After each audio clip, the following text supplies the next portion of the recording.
Ada sekitar 3,33 juta orang Indonesia menjadi penyalahguna narkoba. Pertanyaannya, bagaimana cara untuk memberantas kejahatan narkoba itu? Stand by. On the record. Halo pemirsa Antara, selamat datang di podcast Antara on the record. Apakah pemirsa Antara familiar sama istilah P4GN? Ini kalau dijabarkan, P4GN itu adalah pencegahan dan pemberantasan penyalahgunaan dan peredaran gelap narkotika. Ini memang agak panjang karena merangkum banyaknya spektrum, juga berbagai aspek yang masuk dalam upaya untuk memberantas narkoba di tanah air gitu ya.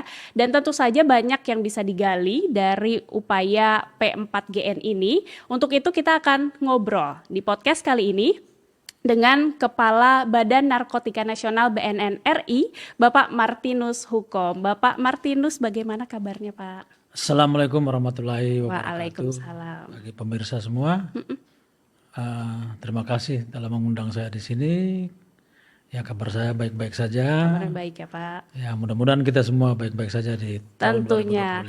Itulah spirit yang pastinya kita perlukan ya Pak untuk melakukan pemberantasan terhadap narkoba ini. Dan kalau bicara soal pemberantasan narkoba ini, angkanya tadi Pak 3,33 juta. Itu per 2023 ya Pak 2023. Surveinya. Dan ini sih secara prevalensi memang tercatat 1,73% dari seluruh jumlah penduduk di Indonesia gitu Pak. Tapi kan kalau kita melihat secara angka realnya ini kan bukan sesuatu yang bisa kita sebut kecil juga ya Pak ya.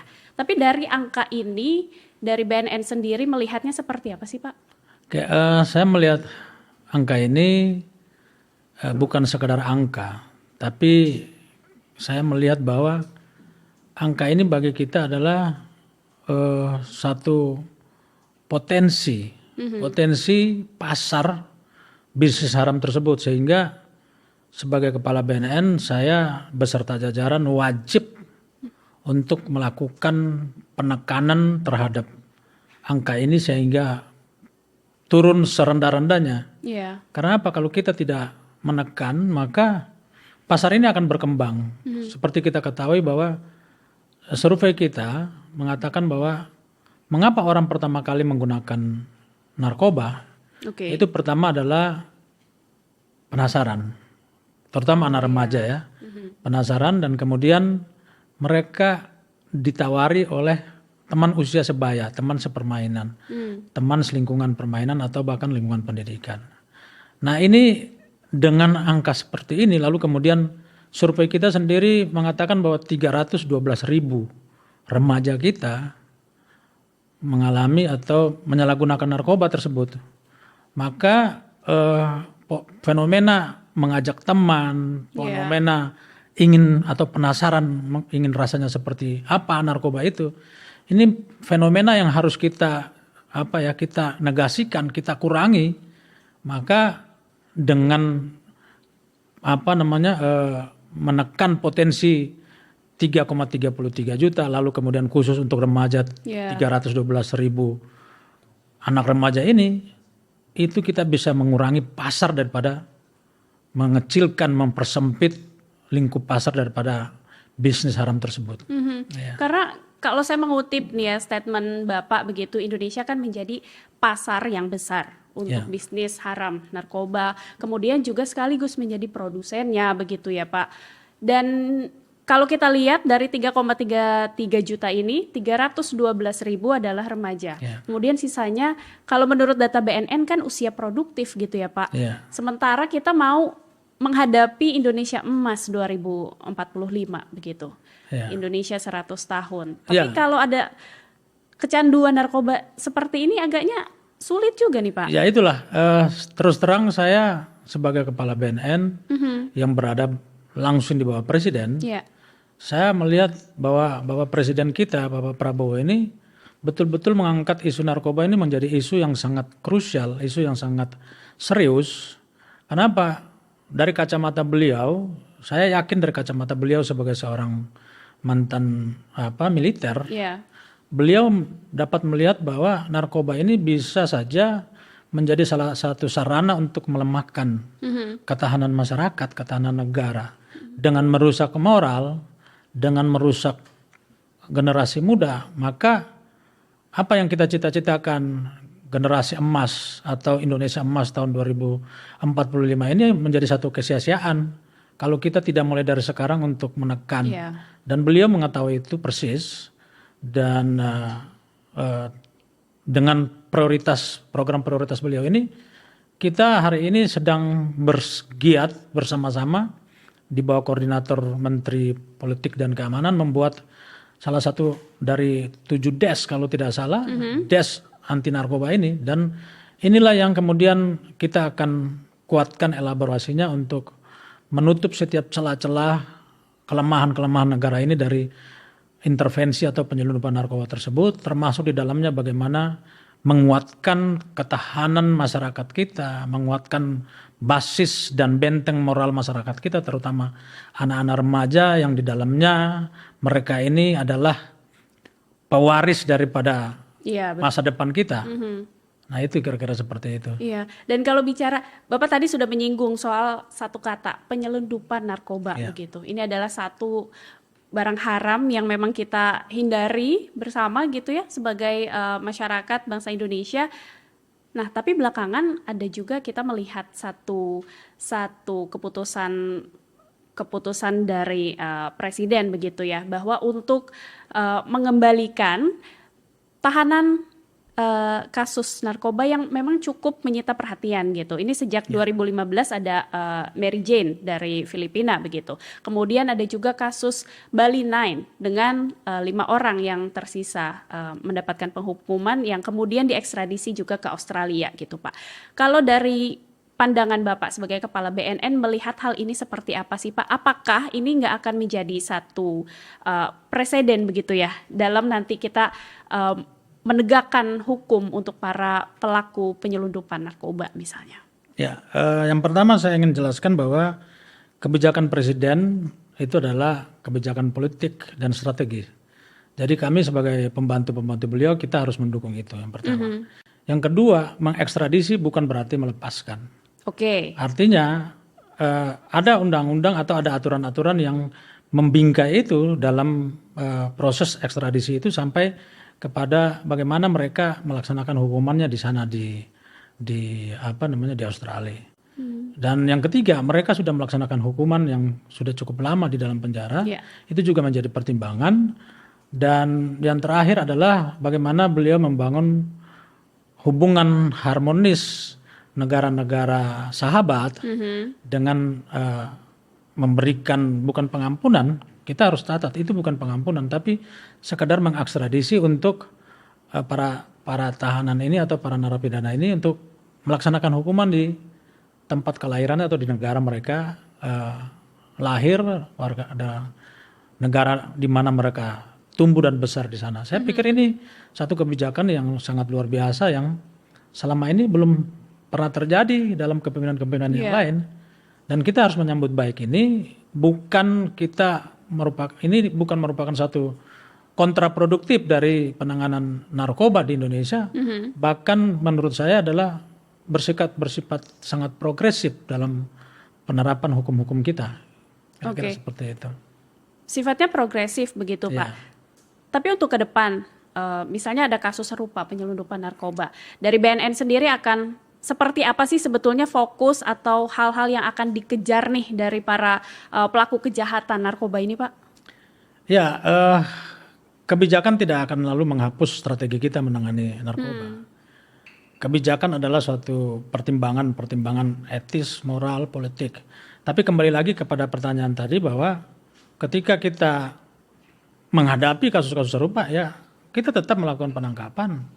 Buktinya kita terus menangani isu-isu narkoba yang juga atau kejahatan-kejahatan narkoba yang juga dilakukan oleh orang asing yang ada di Indonesia. Hari ini Barreskrim baru saja membawa kembali ke Indonesia salah satu buronan yang warga negara asing kalau tidak salah, Ukraina.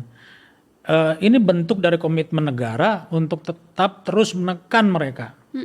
Yang penting kita jangan boleh main-main dengan undang-undang. Kita terapkan undang-undang seperti apa adanya. Ya. Dan kalau bisa saya mengutip statement Bapak juga bahwa di 2025 ini BNN akan melakukan satu pengejaran yang tidak terputus gitu ya Pak terhadap para penjahat narkoba begitu. Ya. Ini masuk ke dalam background Bapak juga kan Bapak lama nih di kepolisian di Densus 88 anti teror begitu ya. Apakah ini ada satu hal yang terbawa begitu ya, prinsip-prinsip yang dipakai dari hal itu melakukan pengejaran terhadap para penjahat narkoba nih Pak? Ya, jadi saya melihat bahwa struktur kejahatan dari narkoba dan struktur kejahatan dari teroris ini adalah hampir mirip. Sama-sama trans organized crime, yang kejahatannya lintas batas, lintas provinsi, dan mereka pada prinsipnya terkendali, terstruktur. Bedanya antara terorisme dan narkotika, kalau terorisme tersentral dalam hanya beberapa faksi. Tapi kalau narkoba dia tersentral tapi berbagai-bagai networking. Maka bagaimana kita melakukan penekanan terhadap mereka, menekan mereka, maka kita harus membangun semacam kontra networking, kontra jaringan. Ketika mereka membangun jaringan, maka kita harus mengkontra juga dengan jaringan. Artinya ada penggelaran jaringan-jaringan intelijen di seluruh pelosok tanah air ini, seluas jaringan narkoba itu berada. Dan saya punya pengalaman ketika kurang lebih 23 tahun menangani terorisme. Saya melihat bahwa pengejaran yang tidak terputus dengan pagelaran intelijen di mana-mana ini adalah suatu kekuatan yang sangat ampuh. Dan ini saya mendapat dukungan moral dari Pak Presiden karena dalam satu kesempatan, saya lupa pada saat itu beliau bicara di mana, beliau bicara bahwa untuk mengejar koruptor, mengejar narkotika, penjahat-penjahat narkotika, penyelundupan dan lain-lain itu harus ada kekuatan intelijen. Maka ke depan 2025 ini fokus saya adalah penguatan intelijen, menggelar jejaring intelijen itu di wilayah-wilayah rawan dan pengejaran 1x24 jam dalam 1 minggu, sepanjang bulan, sepanjang tahun seperti yang kita lakukan ketika menghadapi terorisme. Dan itu cukup efektif. Kita berhasil 2023 membuat Indonesia zero attack. Untuk karena terorisme gitu ya. Dan saya berharap jejaring intelijen yang kita sebarkan ini, satu adalah memberikan dampak psikologi terhadap para bandar, dan yang kedua adalah memberikan menguatkan deteksi dini sehingga kita lebih maju beberapa langkah dari para jaringan penjahat tersebut. Itu ya. Gitu. Tapi kalau bicara soal pemetaan dari jaringan itu sendiri begitu ya. Ini kan proses intelijensinya sudah juga masuk begitu ya di pengamatan ini. Kalau dipetakan titik-titik yang rawan di Indonesia itu mana saja sih Pak? Atau nggak usah kita sebutkan nama wilayahnya ya, tetapi bagaimana kriteria kewilayahannya misalnya? Apakah di pelabuhan kah lebih banyak atau di bandara kah atau seperti apa sebetulnya? Ya, jadi kalau bagaimana kita memetakan titik kerawanan, kita kembali kepada networking itu sendiri, jaring narkoba itu sendiri. Yang pertama kita bisa lihat bahwa core-nya itu di mana? Narkoba ini. Kita lihat yang bersifat sintetis itu dari luar negeri, rata-rata dari luar negeri. Baik itu dari Myanmar, di Afghanistan, kemudian di Golden Peacock atau di Amerika Latin. Dan bagaimana mereka memasukkan barang itu ke Indonesia. Kalau dari Myanmar mereka sudah barang tentu melewati perbatasan laut yang ada di sekitar Sumatera, kemudian Kalimantan Barat bagian utara dan Kalimantan Utara, masuk lewat perairan Selat Karimata dan Kepulauan Riau. Ini semua adalah potensi-potensi masuknya penyelundupan narkoba. Kemudian kalau dari yang berbasis kepada tanaman, kita punya tanaman asli Indonesia itu Aceh, dan di Medan yang mana produksinya adalah ganja. Itu juga yang harus menjadi fokus kita, fokus penyelidikan kita dan pemetaan intelijen kita. Lalu kemudian yang kedua adalah pasar. Pasar itu tergantung kepada bagaimana masyarakat Indonesia rentan terhadap intervensi narkoba tersebut. Seperti kita lihat munculnya kampung-kampung narkoba di mana-mana hari ini terjadi. Dan kami sedang fokus ke situ untuk bagaimana memisahkan masyarakat dengan bandar-bandar narkoba tersebut. Karena hari ini kita melihat bahwa bandar ini sekarang bercokol, melembaga, berstruktur di dalam masyarakat. Sehingga kenapa ini terjadi? Saya ingin menjelaskan lebih lanjut kenapa ini terjadi. Karena masyarakat-masyarakat yang terkooptasi ini adalah masyarakat-masyarakat yang tingkat kemiskinannya sangat memprihatinkan. Dan hadirnya para bandar ini seakan-akan memberi solusi kepada problem masyarakat tersebut. Secara ekonomi gitu Pak. Secara ekonomi. Padahal menurut saya masyarakat kita ini terprovokasi dan diberikan propaganda-propaganda yang ilusif. Kenapa? Sebenarnya mereka hanya memberikan keuntungan yang instan, padahal ada dampak yang sangat luar biasa daripada narkoba itu adalah kejahatan-kejahatan konvensional, kekerasan dalam keluarga, pencurian, pembunuhan, sex abuse, dan bermacam-macam penyakit masyarakat lainnya. Artinya melebar kepada kejahatan-kejahatan lain gitu Pak. Maka intelijen kita harus mampu selain petakan sumbernya, harus mampu memetakan masyarakat-masyarakat di mana mereka berada, si para bandar ini berada. Kita harus bisa mengurai hubungan-hubungan yang terbangun antara masyarakat dengan mereka. Kalau saya melihat ada 3 hubungan yang sangat menonjol dalam masyarakat, di mana satu mereka ada hubungan patron and client di situ. Kemudian hubungan simbiosis mutualisme, saling menguntungkan. Lalu kemudian karena 2 hubungan ini terjadi, maka masyarakat kemudian menjadi pelindung buat mereka. Nah itu yang harus kita urai, kita pisahkan masyarakatnya dengan menangkap para bandarnya dan memberikan edukasi, rehabilitasi dan berbagai intervensi sosial ekonomi kepada masyarakat yang rentan tadi. Sebelum lebih jauh Pak, kita mengurai lagi permasalahan masyarakat dan juga kaitannya dengan bandar narkoba begitu ya. Tadi kan Bapak sempat menyebutkan kalau ada jenis narkoba yang sintetis misalnya berasal dari luar Indonesia. Kemudian di Indonesia kita punya tanaman ganja begitu yang bisa tumbuh dengan subur kan Pak.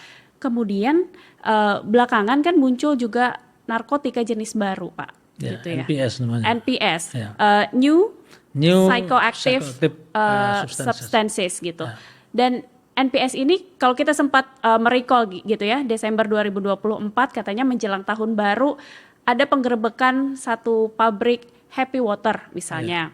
NPS yang ramai dan kemungkinan sangat berbahaya gitu ya untuk masuk dan menyebar di Indonesia sebetulnya apa aja sih Pak? Kemarin kita baru ketemu namanya DMT ya. DMT itu apa ya? Dia satu kimia yang memang memang fenomena baru ya, baru masuk ke Indonesia. Dia memberikan rasa hayalan atau ekstasi yang sangat tinggi. Kita bisa mengalami tren seperti, dan itu narkoba tersebut biasa digunakan, bukan narkoba ya, NPS tersebut. Ya narkoba lah, sejenis narkoba juga. Adalah narkoba yang atau zat yang berasal dari Amerika Latin, itu biasa digunakan oleh para kayak penyembuh tradisional yang mereka menggunakan efek trance itu, ekstasi untuk semacam menangkap sinyal-sinyal dari roh-roh halus lah seperti itu. Tapi itu kalau dipakai oleh manusia yang normal ya akan merusak karena menyerang kepada saraf. Dan itu biasanya zat ini biasanya ditemukan pada orang-orang yang bunuh diri. Dia punya keberanian untuk membunuh diri. Nah, itu kita temukan. Setelah menggunakan zat tersebut gitu DMT, Pak. DMT namanya. Itu kita temukan kemarin di Bali. Dan masih banyak seperti fentanyl, kemudian ketamin. Itu juga sekarang lagi rame di dunia hari ini.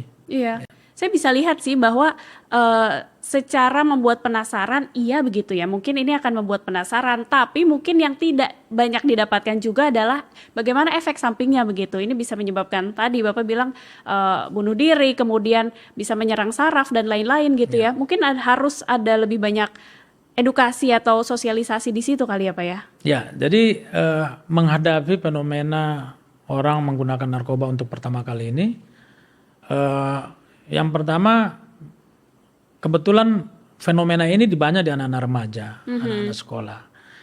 Dua fenomena yang paling penyebab tertinggi dalam survei kita yaitu rasa penasaran dan ingin mencoba-coba. Ya, kita harus sadari bahwa anak-anak remaja kita ini kan mempunyai rasa ingin tahu tuh tinggi sekali. Ya, itu sudah human being sebagai masyarakat atau sebagai anak manusia remaja, begitu ya. Karena mereka pasti akan mengejar pengetahuan yang mereka cari. Bahkan hari ini kan kita lihat fenomena digitalisasi informasi, akhirnya mereka memiliki ruang pengetahuan, ruang untuk mencari pengetahuan yang sangat luas, dan mereka meninggalkan pendekatan-pendekatan tradisional, termasuk di dalamnya akhirnya mereka meninggalkan juga patron-patron tradisional yang selama ini memberikan pendidikan moral, membangun pendidikan moral seperti orang tua, ustadz, guru, kepala lingkungan. Lalu mereka mencapai patron-patron yang abstrak, yang memberikan nilai-nilai baru kepada mereka. Nah, inilah yang harus kita antisipasi betul, sehingga dari pendekatan BNN hari ini kita masuk kepada lingkungan keluarga, membangun ketahanan keluarga, bersama-sama Pemda setempat, melibatkan PKK, melibatkan ibu pengajian, kelompok-kelompok pengajian, melibatkan pendidikan. Kita masuk juga ke dalam kurikulum pendidikan dengan ikut bersama-sama membangun atau mewujudkan, memberikan informasi tentang narkoba dalam lingkup kurikulum pendidikan. Artinya itu adalah bagian dari pencegahan mungkin Pak, pencegahan. Untuk para supaya tidak ada penyalahgunaan begitu. Tapi untuk penyalahguna narkotika sendiri, Bapak setuju nggak kalau kita menyebutnya sebagai satu korban dari kejahatan narkotika? Ya, saya sangat setuju sekali. Korban kejahatan narkoba ini adalah diri sendiri yang menggunakan itu. Artinya penyalahgunanya? Penyalahgunaan ini sebagai korban. Tapi kita juga perlu membingkai satu semacam aspek kognitif manusia ketika untuk pertama kali dia menggunakan. Kan ketika pertama kali dia menggunakan, dia pasti udah tahu. Kalau dia sudah mengetahui atau patut mengetahui bahwa narkoba itu adalah dilarang oleh undang-undang, maka niat untuk melakukan kejahatan itu sebenarnya itu sudah bentuk potensi kejahatan. Maka pada taraf itu saya ingin katakan bahwa orang yang pertama kali ingin menggunakan itu bukan korban, tapi dia adalah pelaku kejahatan. Maka kita harus melakukan satu pendekatan yang tidak sekedar menangkap, tapi kita mengurangi niat, mengurangi mens rea mereka dengan edukasi yang lebih dulu daripada niat itu terjadi. Nah, kira-kira seperti itu. Tapi apakah artinya itu pun pendekatan yang digunakan? Kita sebutlah untuk para penyalahguna narkotika ini ya Pak, kita menggunakan pendekatan restoratif justice begitu. Karena ini kan ramai juga nih Pak belakangan bahwa penyalahguna itu baiknya mendapatkan bentuk rehabilitasi begitu dibandingkan hukuman di penjara misalnya seperti itu. Apakah hal seperti ini yang sekarang jadi fokus dari BNN atau seperti apa? Ya, restorasi justice dalam hal ini adalah kita melakukan pendekatan rehabilitasi. Kita tidak bisa keluar dari bingkai undang-undang kita yang sudah ada, yaitu Undang-Undang Nomor 35 Tahun 2009. Di situ ada beberapa pasal ya yang memberikan kewenangan kepada kita, BNN dan stakeholder terkait untuk melakukan pendekatan rehabilitasi sebagai bagian dari upaya restorasi justice tadi. Pasal 54, 55 itu mewajibkan setiap pengguna itu harus direhabilitasi. Kemudian pasal 103 itu memberikan kewenangan kepada hakim untuk memutuskan bahwa setiap pengguna baik yang yang terbukti maupun tidak terbukti untuk direhabilitasi. Pasal 127 memberikan otoritas kepada hakim untuk menghukum para pengguna, baik itu yang golongan 1, golongan 2, golongan 3. Artinya ada 2 rezim hukum di sini yang harus kita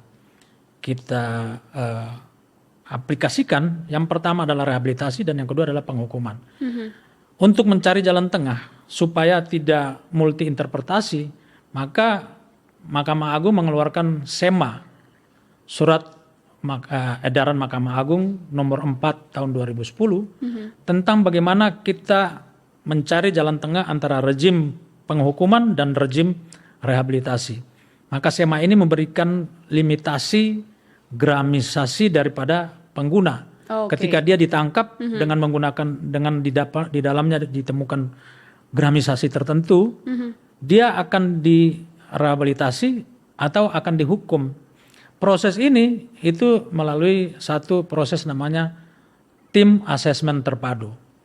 Tim inilah yang mengasesmen apakah seorang pengguna yang kedapatan atau seorang manusia, seorang tersangka yang ditangkap menggunakan di dalamnya di tangannya ada narkoba ini, apakah dia pengguna atau pengedar? Nah, ini tim inilah yang akan memberikan asesmen dia untuk memutuskan dia pengguna atau tidak. Dia pengedar, tapi dia juga pengguna atau tidak. Inilah yang akan kemudian menjadi standing atau moral standing bagi hakim, bagi jaksa untuk menuntut dan mendakwa dan memutuskan apakah dia akan dihukum atau tidak. Pasal 127 Undang-Undang Nomor 35 tahun 2009 ini mengamanatkan putusan hakim harus merujuk kepada pasal 54 dan 55 dan 103 tadi. Artinya rehabilitasi menjadi standar tertinggi daripada penegakan hukum di situ bagi para pengguna. Ya, makasih. Dengan rehabilitasi ini, kalau Bapak melihat efektivitasnya sejauh ini seperti apa, Pak? Karena kalau kita bicara soal penegakan hukum gitu ya, kita kan selalu bicara mengenai efek jerak lah begitu, agar tidak melakukan lagi hal atau kejahatan yang serupa gitu. Dari rehabilitasi ini seperti apa? Kalau kita melihat rehabilitasi dengan pendekatan BNN, kita punya dua pendekatan besar ya, pendekatan intervensi medis dan intervensi rehabilitasi sosial. Medis juga ada beberapa cara. Yang pertama adalah pendekatan 3 bulan rawat inap bagi yang sedang, kemudian 3 bulan bagi yang rawat inap bagi yang agak berat, dan ada perawatan khusus 6 bulan. Rata-rata yang dari hasil pendekatan rawat inap ini tidak ada terjadi relapse atau tidak ada pengulangan. Biasa yang terulang itu adalah pendekatan-pendekatan yang rawat jalan, karena ketika rawat inap dia terputus secara sosial dari lingkungan bandarnya.